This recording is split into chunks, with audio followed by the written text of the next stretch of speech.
Assalamualaikum, selamat siang Ibu. Waalaikumsalam. Bagaimana kabarnya hari ini Bu? Lagi sibuk sekali ya? Alhamdulillah, sehat. Alhamdulillah kalau gitu. Mohon maaf Ibu, ini saya Dini Almi Utami, calon guru penggerak angkatan 9 dari SMA Negeri 11 Kota Bengkulu. Ingin meminta waktunya sebentar Ibu untuk berbincang-bincang berkaitan dengan kasus-kasus dilema etika. Kita langsung saja Ibu ya.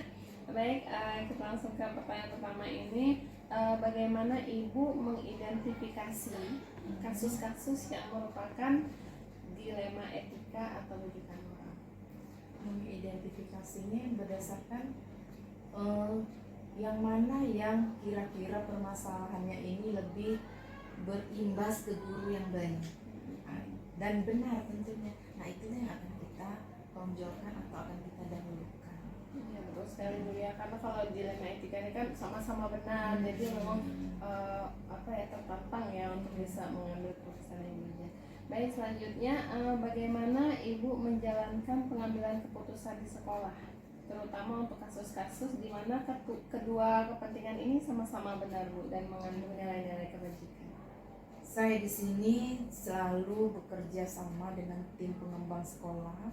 Jadi apapun keputusan yang ingin saya ambil, apalagi itu masalah guru atau permasalahan siswa, itu saya selalu melibatkan mereka. Dalam artian kita bisa berkolaborasi berdasarkan fakta yang ada, berdasarkan data-data yang mana yang harus kita segerakan atau yang sifatnya urgent dan menyangkut hajat hidup orang banyak. Nah, itulah yang kita utamakan. Biasanya saya tidak terlepas dari tim. Baik Ibu. Selanjutnya langkah-langkah atau prosedur apa yang biasa Ibu lakukan selama ini? Langkah-langkahnya mungkin saya akan mendengar dulu apa penyebabnya, data-data yang saya dapatkan dulu, kemudian tujuan dari yang kita ambil keputusan itu apa. Nah, dari situ yang berdasarkan itu kita bisa memahami yang mana yang akan kita utamakan. Selanjutnya, hal-hal apa saja yang selama ini Ibu anggap efektif dalam pengambilan keputusan pada kasus-kasus dilema etika? Yang efektif yaitu kita akan bersama tim. Mungkin karena saya pendatang Ibu Dini, saya di sini baru kurang lebih 6 bulan. Mungkin karena kedatangan saya yang baru, saya kan belum banyak paham bagaimana realnya kondisi siswa guru di sini. Tapi saya akan lebih mengutamakan itulah gunanya tim. Saya akan mendapatkan data informasi dari pihak yang menurut saya akurat dan bisa dipercaya. Ya, berarti saran dan masukan ya Bu ya, sangat-sangat memberikan pengaruh positif. Selanjutnya, hal-hal apa saja yang selama ini merupakan tantangan dalam pengambilan keputusan pada kasus-kasus dilema etika ini yang menantang mungkin bagi Ibu? Tantangan saya ialah bila bertemu dengan staf atau guru yang sekaligus bawahan saya, mungkin ada hal-hal yang mungkin apa yang dia lakukan itu benar, kemudian benar untuk sesaat gitu ya, tapi akan berimbas untuk orang banyak. Mungkin di sana saya akan mencari informasi, memahami lagi secara detail bagaimana kaliber guru ini, dan itu yang sangat menyulitkan. Nah, di mana satu sisi biarkan kita bawahan saya sekaligus guru di sini, satu sisi mungkin ada hal atau dampak yang akan timbul kalau saya memutuskan bahwa apa yang dia lakukan itu benar. Nah, di situ makanya saya terkadang mencari info tidak hanya dari tim, tapi saya kadang juga membawa hal ini ke rumah. Jadi saya ceritakan sama Ibu Elta sebelumnya, saya membawa hal ini ke rumah karena satu-satunya orang yang tidak akan mengkhianat itu kan suami. Nah, dia akan membuat kita seperti ini seperti itu. Apalagi seperti saya yang belum begitu banyak berpengalaman sebagai pimpinan, itu emang harus banyak bertanya, harus banyak memahami kondisi real sekolah ini melalui pihak-pihak yang bisa saya dapatkan informasinya. Berarti ya tantangannya lebih kayak menghadapi jangka pendek dan jangka panjang ya Ibu ya, jadi butuh pertimbangan yang cukup sulit. Selanjutnya, apakah Ibu memiliki sebuah tata kala atau jadwal tertentu dalam sebuah penyelesaian kasus dilema etika? apa langsung menyelesaikan di tempat atau mungkin ada waktu-waktu tertentu? Tergantung permasalahannya. Kalau permasalahannya bisa kita selesaikan tanpa harus mengumpulkan tim, kita saya selesaikan sesegera mungkin. Tapi kalau emang masalahnya agak ruwet, mungkin saya akan membutuhkan waktu beberapa jam atau beberapa hari ke depan. Supaya pertimbangannya hasilnya maksimal dan bijaksana ya Ibu ya. Ya baik, selanjutnya adakah seseorang atau faktor-faktor yang selama ini mempermudah atau membantu Ibu dalam pengambilan keputusan dalam kasus-kasus dilema ini? Ada ya tim tadi, tim pengembangan SMA 11. Di tim ini saya kadang tidak perlu harus menelusuri ke akar permasalahan, tapi tim udah lebih paham. Jadi saya tuh menerima berita yang sudah lengkap dan akurat. Itu gunanya kalau kita melibatkan tim. Jadi kita apa yang keputusan kita ambil yang keputusan bersama. Iya betul sekali Bu. Berarti kan memang ada sumber-sumber terpercaya ya yang memang mungkin di lapangan mengetahui fakta-fakta yang sebenarnya. Selanjutnya Ibu, dari semua hal yang telah disampaikan, kira-kira pembelajaran apa yang dapat atau pengalaman Ibu pada saat mengambil keputusan dilema ini? Pengalaman saya yaitu untuk memutuskan sesuatu saya selalu berusaha tidak hanya mendengarkan 100%, walaupun saya membutuhkan tim, tapi tidak saya menerima 100%, karena saya juga butuh waktu jeda. Bukan saya tidak percaya, tapi ada beberapa hal sifatnya prinsip. Itulah namanya keputusan kepala sekolah, itu kan harus menampung aspirasi warga sekolah, harus menampung aspirasi tim, tapi jangan lupa satu hal, ada hal-hal yang sifatnya prinsip yang mungkin tidak kita sampaikan ke tim. Nah itu kita butuh waktu. Berarti apa ya, disaring kembali ya informasinya. Oke baik Ibu, demikian untuk percakapan kita siang ini. Terima kasih banyak waktunya Ibu.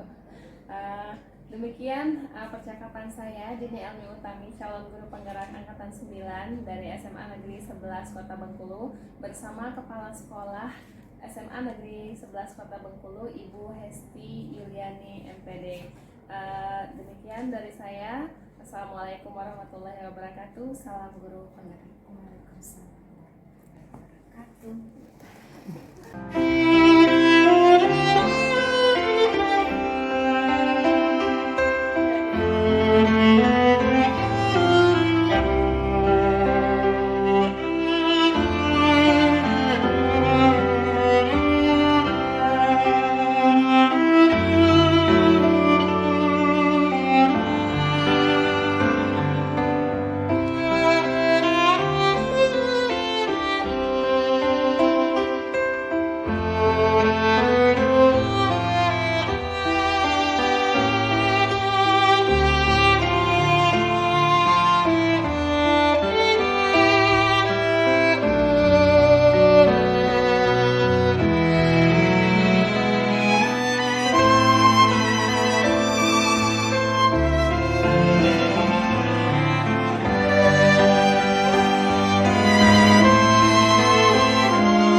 Assalamualaikum Ibu, selamat pagi.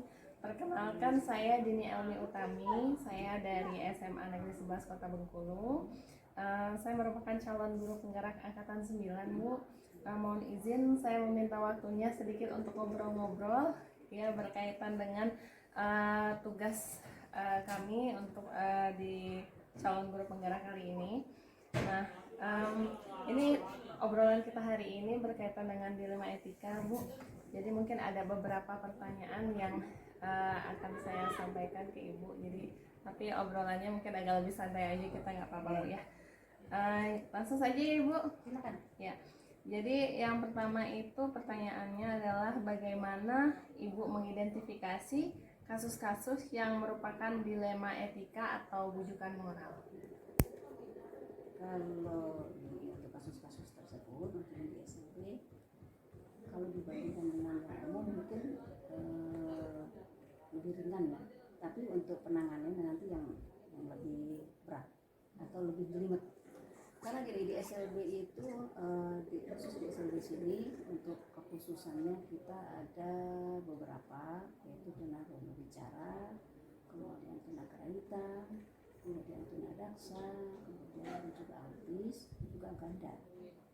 Nah, kemudian masing-masing tingkatan itu ada juga tingkatan menurut tingkatan umur, mulai dari tingkat SD, SMP, SMA. Karena dari tingkatan itu dan dari ketunaan atau kekhususan itu tuh kita harus menghadapinya berbeda. Nggak bisa harusnya untuk menghadapi anak tunagrahita sama dengan anak tunarungu gitu. Paling ada tambahannya. Gitu. Kemudian untuk yang model ini untuk yang di moral bisa jadi di satu sisi mungkin di tunagrahita tidak menganggap bahwa itu ada penyimpangan dari moral. Tapi kalau umumnya yang tunarungu mungkin dia akan moral gitu. Kemudian juga untuk yang etika juga bisa jadi dari yang tunaganda menganggap bahwa itu bukan penyimpangan untuk yang di moral gitu. Atau di etika itu akhirnya di satu sisi akhirnya dia bisa jadi merupakan pelanggaran. Jadi lebih ke pemahaman personalnya Ya, jadi Ibu ya. harus lebih kenal dulu untuk personal. Oh ya, baik Bu. Lanjut ya Bu ya. Bagaimana Ibu menjalankan pengambilan keputusan di sekolah, terutama untuk kasus-kasus yang ada dua kepentingan yang sama-sama benar atau mungkin sama-sama punya nilai kebaikan? Untuk kasus-kasus seperti itu kita harus lebih detail lagi. Kita lihat dulu kasusnya lebih, terus kita lihat juga manfaatnya mana yang lebih banyak. Kemudian untuk yang kerugian atau miss-missnya itu yang lebih sedikit. Nah, kita adakan itu pun harus melalui itu harus saya sendiri, tetapi harus dari guru kelas juga. Guru kelas juga paling tidak ada komunikasi yang bagus antara siswa dengan orang tua. Kemudian dari guru, kemudian nanti bisa jadi ke ditambah guru mampu lain, guru olahraga, guru agama, atau guru keterampilan. Kemudian nanti bisa jadi orang ya sekolah yang membantu, baru nanti yang keputusan bukan keputusan saya tetapi keputusan bersama. Baik, langkah-langkah atau prosedur seperti apa Bu yang biasa Ibu lakukan? Mungkin tadi sudah disampaikan juga kalau berdasarkan keputusan bersama, ya mungkin bisa disampaikan lebih spesifik lagi. Nah, ini mulai kalau contohnya di TK kan, bisa jadi orang itu salah seorang siswa menganggapnya bahwa datang telat tidak apa-apa.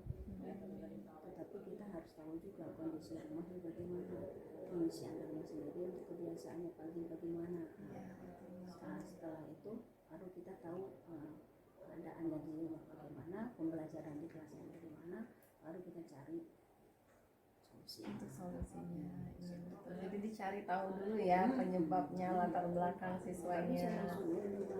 Akhirnya harus begini lah, kamu harus dihukum begini. Wah, iya, betul sekali. Selanjutnya, hal-hal apa saja yang selama ini Ibu anggap efektif dalam pengambilan keputusan pada kasus-kasus dilema etika?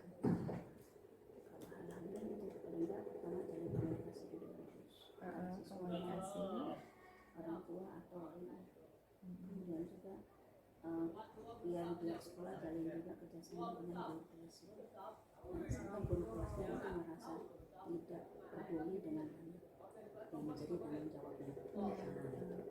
Kemudian lagi paling tidak ada kepedulian sesama guru dan sesama warga sekolah.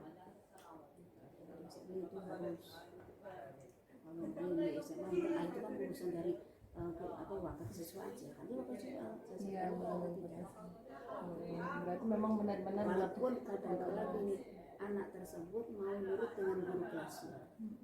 Dia nggak mau, dia nggak tahu dia guru yang lain, tetapi waktu penyampaiannya paling tidak diwakili oleh guru kelas.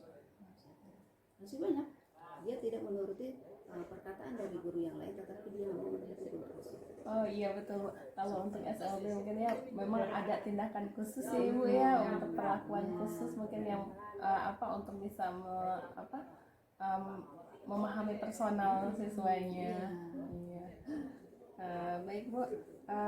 Selanjutnya hal-hal apa saja yang selama ini merupakan tantangan dalam pengambilan keputusan pada kasus-kasus dilema etika?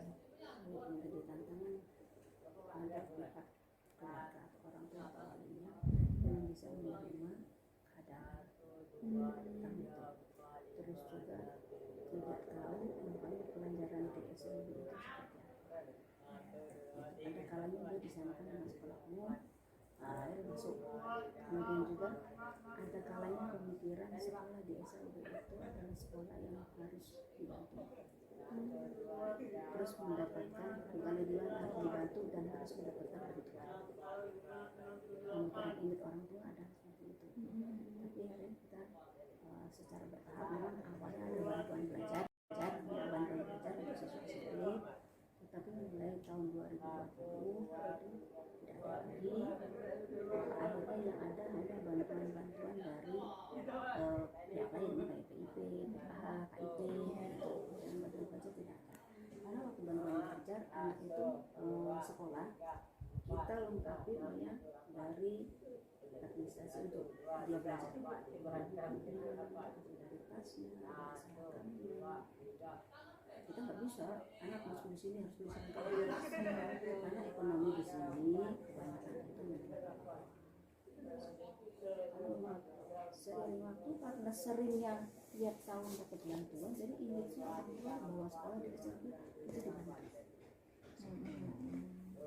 Berarti memang ke pemahaman orang tua berarti ya Ibu ya. Iya.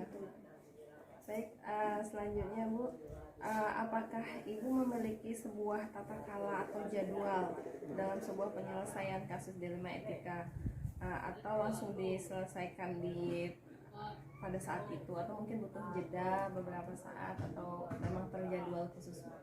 Kalau untuk jadwal khusus belum ada, hanya untuk jadwal ini paling tidak saya usahakan sebulan sekali saya bertatap muka dengan anak-anak biar tahu keadaan sekarang gimana. Kayak kemarin kan anak-anak kan masih udah mulai saling menyinggung bahwa dia saling mengejek dengan keadaan kawannya. Akhirnya saya jelaskan dulu anak ini tersebut begitu mereka anak ini maksudnya di tingkat mana.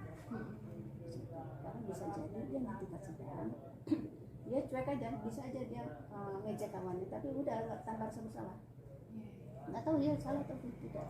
Akhirnya kita pahami juga kalau tapi sering saya ini kan gini, kalau tidak mau dicubit jangan dicubit, kalau tidak mau dipukul jangan mukul gitu. Artinya jangan sering kali dia mengejek, karena ada juga yang mengejek akhirnya dia dipukul, dia harus terima. Menantang sekali Bu ya, karena memang anak-anaknya istimewa, jadi memang butuh perlakuan yang istimewa Bu ya untuk memahami personal siswanya. Baik, selanjutnya Ibu, adakah seseorang atau faktor-faktor yang selama ini mempermudah atau membantu Ibu dalam pengambilan keputusan pada kasus-kasus dilema etika? Kalau pihak-pihak ini dari keluarga sekolah itu, Iya, keluarga sekolah ya. Karena guru BP kita tidak ada, ada guru kelas yang jadi BP Merangkap jadinya ya. Berarti kalau kayak di sekolah SLB ini per kelas itu gurunya masing-masing, jadi kayak wali kelas gitu ya. Guru kelas, Iya, guru kelas. Tapi gini, untuk yang guru mapel sebetulnya bisa hanya untuk tunarungu, tunadaksa, tunanetra itu bisa mapel. Kayak SMP umum, ya, SMP, SMA umum. Tapi khusus untuk tunagrita dari SD, SMP, SMA itu begitu pembagian. nggak boleh gitu, tapi bisa jadi di sekolah lain diadakan sebagai guru kelas karena untuk menghitung jam, kadang-kadang guru yang bersertifikasi untuk menghitung jam Untuk cukup. Seperti itu. Baik, pertanyaan terakhir ini Bu, dari semua hal yang telah disampaikan, pembelajaran apa yang kira-kira berdasarkan pengalaman Ibu nih dalam mengambil keputusan dilema etika Bu? kita tidak bisa mengambil keputusan secara sendiri, harus dari pihak lain. Jangan terlalu sombong dengan bahwa kita bisa memutuskan Sendiri. tapi kita perlu kerjasama yang lain, yang baik dari pihak luar sekolah. Bisa jadi dari pihak luar sekolah, bisa jadi pokoknya kita butuh untuk dari pihak ini, dari pihak kayak di sini ada kerjasama dengan puskesmas, bisa jadi puskesmas bantu. Nah, berarti untuk mendapatkan keputusan yang terbaik ya Bu ya, kita menerima saran mungkin ya, jadi supaya mendapatkan hasil yang maksimal. Harus mau menerima saran, usul, kritikan. Iya, wah, baik sekali, betul sekali itu Bu ya. Ya supaya tidak mendapatkan hasilnya tuh sesuai dengan yang diharapkan. Oke, baiklah kalau gitu Ibu. Terima kasih Ibu waktunya. Mohon maaf sekali ini mungkin menyita waktunya agak banyak pagi ini. Demikian obrolan saya Dini Almi Utami, calon guru penggerak angkatan 9 bersama Ibu Siwi Wiyandari dari Kepala SMK